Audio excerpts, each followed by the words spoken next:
Alors, comme vous pouvez le voir, je suis en plein montage et je viens de remarquer que j'ai quand même oublié de faire une intro. Du coup, moi c'est Maloya.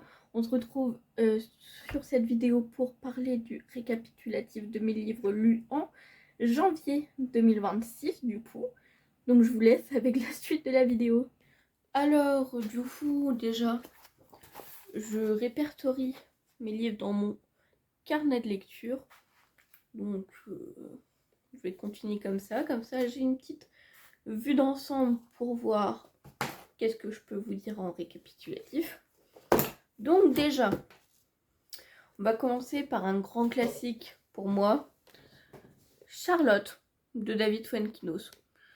C'est un livre, du coup, déjà incroyable parce que c'est David Fuenkinos qui l'a écrit et je trouve sa manière d'écrire genre incroyable. Mais du coup, ça parle d'une jeune femme, qui...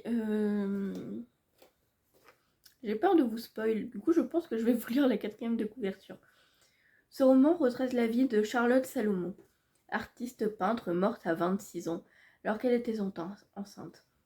Après une enfance à Berlin marquée par une tragédie familiale, Charlotte est exclue progressivement par les nazis de toutes les sphères de la société allemande. Elle vit une passion amoureuse fondatrice, avant de devoir tout quitter pour se réfugier en France.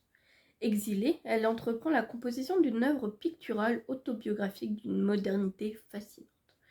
Se sachant en danger, elle confie ses dessins à son médecin en lui disant « C'est toute ma vie ». Portrait saisissant d'une femme exceptionnelle, évocation d'un destin tragique. Charlotte aussi le récit d'une quête, celle d'un écrivain hanté par un artiste qui part à sa recherche.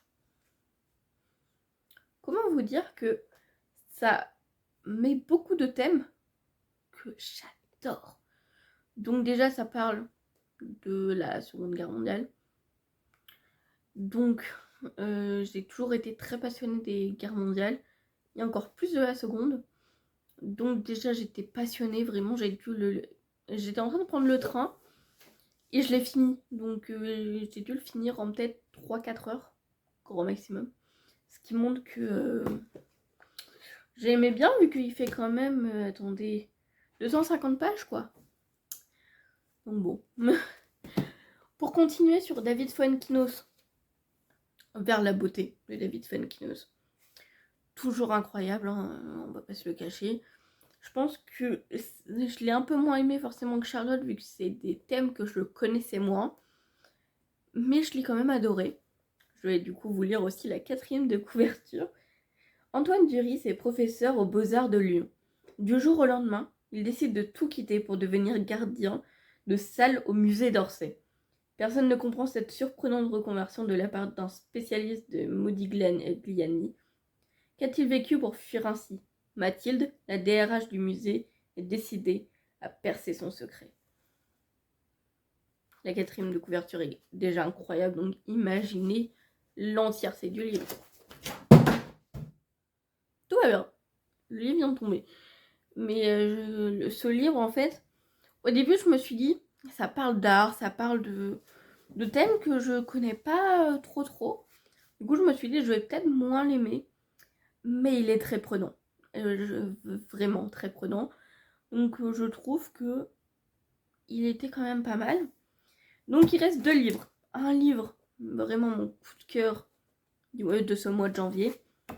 Et un livre que le thème va pas vous étonner. Je vais commencer par celui-là, du coup. Joyeux Noël. Je pense que vous avez compris avec l'image que ça parle encore de la Seconde Guerre mondiale. Je vais vous lire aussi la 4e de couverture, du coup. La guerre qui surgit en plein été 1914. Je me suis trompée, c'est la première.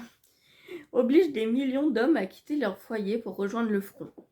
Nicolas Spring, prodigieux ténor à l'Opéra de Berlin, doit interrompre la carrière qu'il a entamée et se séparer de la belle Anna Sorensen.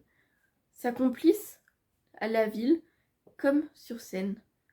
Le prêtre Palmer qui s'est porté volontaire et Jonathan le sacristain quittent leur Écosse natale, l'un comme soldat, l'autre comme brancardier.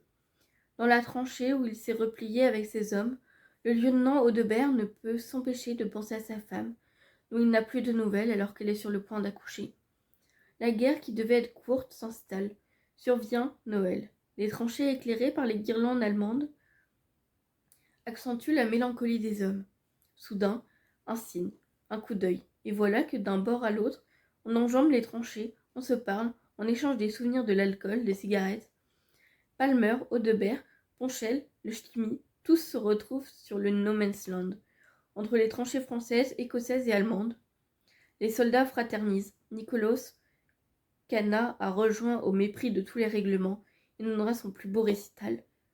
L'impensable s'est produit. Ce livre, genre vraiment, il y a des moments où j'ai failli pleurer.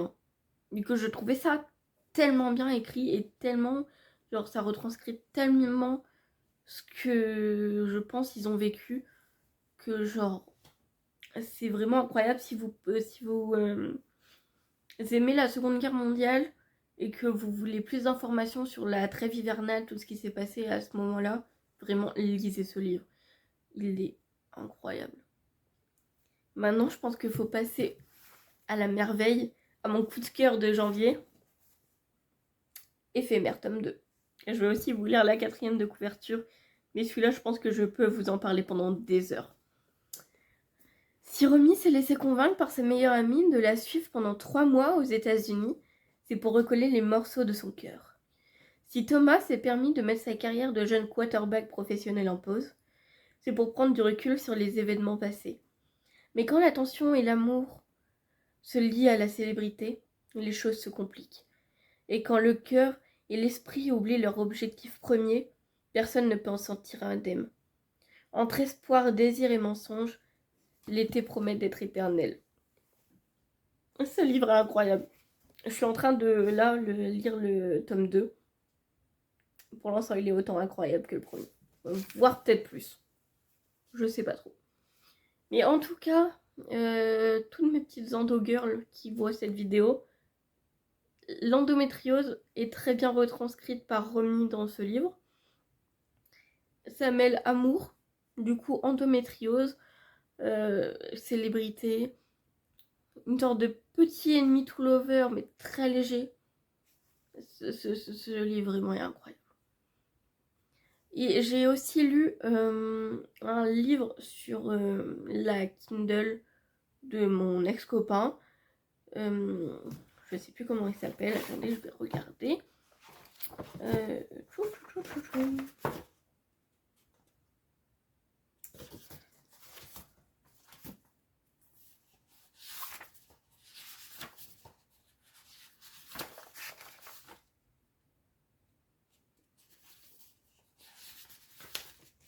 Ah oui, j'ai lu aussi la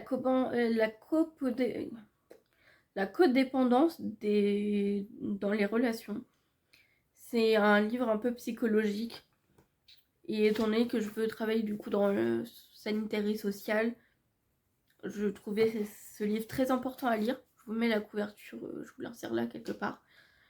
Et du coup, je peux pas vous lire la 4e de couverture.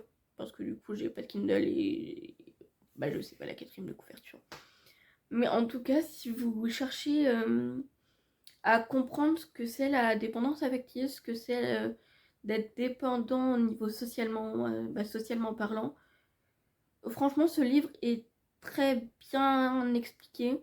Certes, je trouve qu'il y a un peu des longueurs quand même à des moments, vu qu'il y a des témoignages. Et juste avant, il y a l'explication du type de dépendance. Et après, il y a un témoignage. Je vous avoue, j'ai pas lu tous les témoignages parce que je trouvais qu'il y avait beaucoup de répétitions du coup. Et ça m'intéressait moins. Mais en tout cas, le descriptif et les explications de ce livre sont très bien écrites et sont très compréhensibles. Et je trouve que ça a été pas mal vulgarisé pour que tout le monde comprenne. Donc franchement, je vous conseille de le lire aussi. Vous allez pas y croire. J'ai aussi oublié de faire l'outro. Mais j'espère que ce récapitulatif des livres que j'ai lus en janvier 2026 vous a plu, a pu vous donner des petites idées de livres à lire. Si vous avez un peu les mêmes délires que moi niveau ma lecture, tout ça. je tiens à préciser aussi que là, je suis en train d'écrire un livre qui s'appelle Adolescente vengeresse. Je vous mets sa couverture là. Et que pour l'instant, les 11 premiers chapitres sont en ligne sur Wattpad. Je vous mets le lien dans la description. Et n'hésitez pas du coup à aller le lire aussi si vous êtes fan de lecture. Et bah voilà. Je vous laisse pour une prochaine vidéo. À bientôt!